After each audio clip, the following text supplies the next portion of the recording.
अस्सलामुअलैकुम, मैं हूं सबा भट्टी और आप देख रहे हैं MAT 20 न्यूज HD। आइए नजर डालते हैं आज की अहम खबर पर। सोशल मीडिया की दोस्ती एक और जान ले गई। हाफसाबाद के 22 साला नौजवान की संगलों से जकड़ी हुई तशद्दुदशुदा लाश डस्का से बरामद। हाफसाबाद से लापता होने वाला 22 साला नौजवान सोशल मीडिया पर दोस्ती होने के बाद डस्का में लड़की से मिलने गया था। लड़की के घर वालों को पता चला तो लड़की के बाप और भाई ने मुबैना तौर पर संगलों से हाथ पांव बांधकर शदीद तशद्दुद करके कत्ल कर दिया।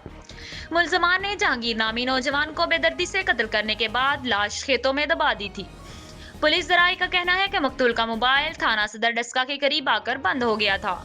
पुलिस ने ह्यूमन रिसोर्स और जदीद टेक्नोलॉजी की मदद से मुल्जमान को गिरफ्तार किया। लड़की के बाप ने दौरान तफ्तीश इकरार किया है कि जहांगीर के मेरी बेटी से नाजायज ताल्लुकात थे, जिस बिना पर कत्ल किया। पुलिस ने मुल्जमान की निशानदही पर खेतों में दबी दाफनज़ुदा लाश निकाल ली। मकतूल के अगवा का मुकदमा हाफसाबाद के थाना कसोकी में दर्ज है।